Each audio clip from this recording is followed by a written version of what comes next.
നമസ്കാരം. പ്രേക്ഷകർക്കേറെ പ്രിയങ്കരനാണ് മോഹൻലാലിന്റെ മകനും നടനുമായ പ്രണവ് മോഹൻലാൽ. ഇന്ന് സിനിമയിൽ ഉള്ളതിനേക്കാൾ പ്രണവിന്റെ യഥാർത്ഥ ജീവിതത്തെ ആരാധകനയോടെ നോക്കിക്കാണുന്നവരാണ് പല യുവാക്കളും. പ്രണവിന്റെ ജീവിത രീതിയാണ് ആളുകളെ പ്രണവിന്റെ ആരാധകരാക്കിയത്.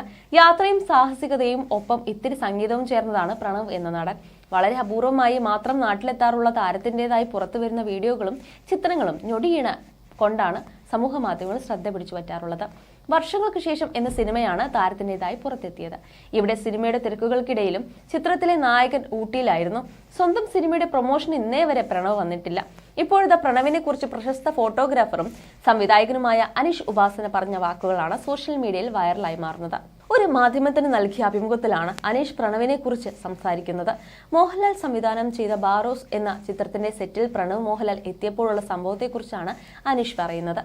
ബറോസിന്റെ സെറ്റിലേക്ക് പുറത്തുനിന്ന് വരുന്ന ആളുകളെ കയറ്റാറില്ലായിരുന്നു. തലേ ദിവസം പുറത്തുനിന്ന് ആരോ സെറ്റിൽ കയറിയിരുന്നു. അതിന്റെ പേരിൽ ബഹളവും ഉണ്ടായിരുന്നു. അതുകൊണ്ട് പാസില്ലാത്തവരെയൊന്നും അകത്തേക്ക് കയറ്റില്ലായിരുന്നു. ഒരു ദിവസം ഞാൻ സെറ്റിലെ പാർക്കിങ്ങിൽ നിൽക്കുകയായിരുന്നു. അന്ന് സെക്യൂരിറ്റി എന്റെ അടുത്തേക്ക് വന്നു. ഏതോ ഒരാൾ വന്നിട്ട് അയാളുടെ ആരോ ഇവിടെ ജോലി ചെയ്യുന്നുണ്ടെന്ന് പറയുന്നുവെന്ന് പറഞ്ഞു. പക്ഷെ പാസില്ലാതെ അയാളെ അകത്തേക്ക് കയറ്റാൻ ആകില്ലല്ലോ എന്ന് സെക്യൂരിറ്റി ചോദിച്ചു. പാസില്ലാതെ ആരെയും കയറ്റിവിട്ടാൽ സാർ പ്രശ്നമാക്കുമെന്ന് ഞാൻ മറുപടി പറഞ്ഞു. അയാളോട് അകത്തേക്ക് കയറ്റിവിടാൻ പറ്റില്ലെന്ന് പറയുമ്പോൾ അയാൾ ചിരിക്കുന്നതല്ലാതെ മറ്റൊന്നും പറയുന്നില്ലെന്ന് സെക്യൂരിറ്റി പറഞ്ഞു. പോകാൻ പറഞ്ഞിട്ടും പോകാതെ അയാൾ വണ്ടിയിൽ തന്നെ ഇരിക്കുകയാണെന്നും എന്നോടൊന്ന് അങ്ങോട്ട് വരുമോ എന്നും സെക്യൂരിറ്റി ചോദിച്ചു. ആ സെക്യൂരിറ്റി പുതുതായി ജോയിൻ ചെയ്ത ആളായിരുന്നു. ഞാൻ പോയി നോക്കുമ്പോൾ പ്രണവായിരുന്നു അത്.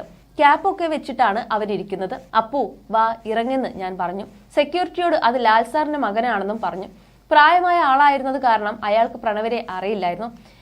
ബാറോസിന്റെ സെറ്റിൽ വന്നാലും ക്യൂവിൽ നിന്ന് പ്രൊഡക്ഷന്റെ ഫുഡ് വാങ്ങി ദൂരെ എവിടെയെങ്കിലും മാറിയിരുന്ന് കഴിക്കും. നിർബന്ധിച്ചാലും ആ രീതിയൊന്നും മാറ്റില്ല. ഒന്നും പുള്ളിയെ എക്സൈറ്റ് ചെയ്യിപ്പിക്കില്ല. വളരെ സിമ്പിളാണ്. എവിടെ നിന്നോ വരുന്നു, എങ്ങോട്ടോ പോകുന്നു. ലാൽ സാർ പ്രണവിനെ അദ്ദേഹത്തിന്റെ ഇഷ്ടത്തിന് വിട്ടിരിക്കുകയാണ്. പ്രണവും ലാൽ സാറും ഒരുമിച്ചുള്ള ഫോട്ടോഷൂട്ട് നടത്തിയാൽ കൊള്ളാമെന്ന പ്ലാൻ ഉണ്ട് എനിക്ക്. പക്ഷേ പ്ലാൻ ഇടാനേ പറ്റൂ, നടക്കില്ല. ഇതേക്കുറിച്ച് നമുക്ക് ലാൽ സാറിനോട് ചോദിക്കാൻ പറ്റൂ. ചോദിച്ചാലും അയാളെ എങ്ങനെ കിട്ടാനായെന്നായിരിക്കും ലാൽ സാറിന്റെ മറുപടി. ലൊക്കേഷനിൽ പ്രണവ് വരുമ്പോൾ ഷൂട്ട് ചെയ്യാൻ ശ്രമിക്കാറുണ്ട്. പക്ഷേ ക്യാമറ തനിക്ക് നേരെ തിരിയുന്നുവെന്ന് മനസ്സിലായാൽ മാറിക്കളയും. പക്ഷേ അച്ഛനും മകനും വെറുതെ നിന്ന് സംസാരിക്കുമ്പോഴുള്ള ചില കാൻഡിഡ് ഫോട്ടോസ് എന്റെ കയ്യിലുണ്ട് എന്നും അനീഷ് ഉപാസന പറഞ്ഞു. മാറ്റിനി, സെക്കൻഡ്, പോപ്കോൺ, ജാനകി ജാനെ എന്നീ ചിത്രങ്ങളുടെ സംവിധായകനാണ് അനീഷ് ഉപാസന. 2011 പുറത്തിറങ്ങിയ സോൾട്ട് ആൻഡ് പേപ്പർ, 2013 പുറത്തിറങ്ങിയ ബ്രേക്കിംഗ് ന്യൂസ് ലൈവ് എന്നീ ചിത്രങ്ങളുടെ നിശ്ചല ഛായാഗ്രഹനായിരുന്നു അനീഷ്.